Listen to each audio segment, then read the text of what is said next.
ब्राह्मणों पर मोहन भागवत के दिए बयान पर संतों ने की निंदा।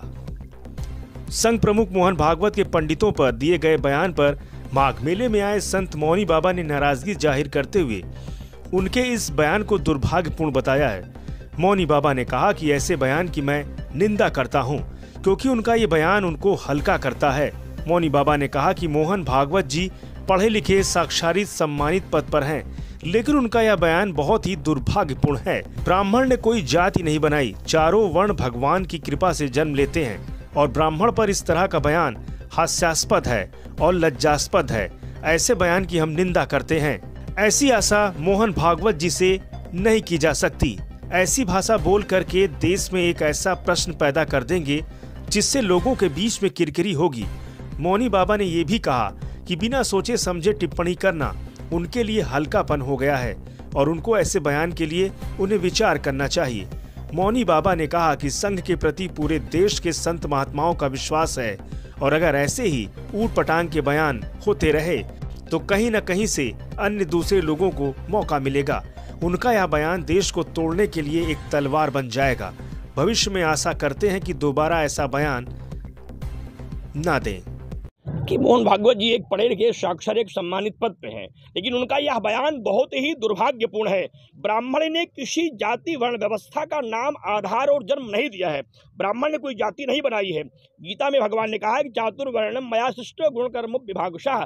चारों वर्ण जो है भगवान की कृपा से ही जन्म लेते हैं और चारों वर्णों की उत्पत्ति भगवान ने किया है। इसलिए ब्राह्मण पर यह आरोप करना निश्चित रूप से बहुत बड़ा हास्यास्पद है, लज्जास्पद है और हम इसकी निंदा करते हैं। और ऐसी आशा मोहन भागवत जी से हम लोग नहीं करते थे। वो ऐसी भाषा बोल करके पूरे देश में एक ऐसा प्रश्न पैदा कर देंगे जिससे लोगों के बीच में किरकिरी होती रही है। कहीं न कहीं से यह बयान संघ की उस मर्यादा को भी छू रहा है जो देश को बचाने का संकल्प लेता है। ऐसी ही बिना सोची समझी टिप्पणी करना कहीं न कहीं से हमें लगता है यह उनके लिए एक हल्कापन हो गया है और उनको ऐसे बयान के लिए स्वयं विचार करना चाहिए। भविष्य में ऐसे बयान न दें, हम ऐसी आशा करते हैं, क्योंकि जिस तरीके से संघ के प्रति पूरे देश के संत महात्माओं का विश्वास है, अगर ऐसे ही उटपटांग के बयान होते रहे तो कहीं न कहीं से अन्य लोगों को एक मौका मिलेगा और उनका यह बयान देश को तोड़ने के लिए एक तलवार बन जाएगा। क्योंकि अगर ब्राह्मण पर यह आरोप सिद्ध हो गया, ब्राह्मण जाति बनाता है, तो शास्त्र क्या कहेंगे?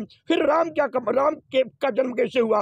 कृष्ण का अवतार का मतलब क्या हुआ? फिर रामायण के लिए आप बात क्यों करते हैं? गीता के लिए बात क्यों करते हैं? अगर ब्राह्मण ही सबका आधार हो जाएगा तो शास्त्रों का महत्व तो क्या रह जाएगा? इसलिए बहुत ही लज्जास्पद, निंदनीय है। हम कतई इसका समर्थन नहीं करते हैं। न ब्राह्मण ने कोई जाति बनाई है, न ब्राह्मण के हाथ में जाति बनाने का अधिकार है। यह सर्वाधिकार परमात्मा ने दिया है। संसार में परमात्मा ने सारे लोगों को अपने अपनी कृपा से उनके कर्मों के अनुसार जन्म दिया है और उस जन्म को वो प्राप्त करते हैं। जहाँ तक शूद्र को लेकर के एक प्रश्न होता है, उस पर हम एक बात कहना चाहते हैं कि जो उठ प्रात नहात नहीं, दिन सात गए या ही विधिजा को, देत न अर्घ सदा सविता को, ऐसे ब्राह्मण गणीय शूद्र प्रथा को। ब्राह्मण को भी शूद्र कहा गया अगर ब्राह्मण अपने कर्मों से पदच्युत हो जाता है। यहाँ जो शास्त्रों में शूद्र का भाष्य उसमें है कि जो व्यक्ति अपने कर्म से विमुख हो जाए वह शूद्र है। कि शूद्र किसी जाति को अपमान, अच्छा लोग कहते हैं कि आप इनको शूद्र का अपमान कर रहे हैं। मैं नेताओं से पूछना चाहता हूँ, संविधान में आप शूद्र के नाम पर आरक्षण लेने में तब आप मजा आती कि मैं शूद्र हूं।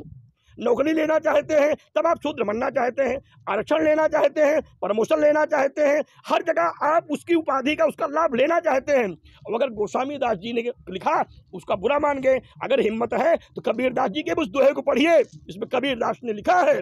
उसको पढ़ने की हैसियत किसी भी नेता में नहीं है, क्योंकि कबीर दास जी उसी वंश परंपरा में पैदा हुए थे, इसलिए उनकी बातों कहने का हिम्मत नहीं है। गोस्वामी दास जी ब्राह्मण के यहाँ जन्म लिए थे, इसलिए उन पर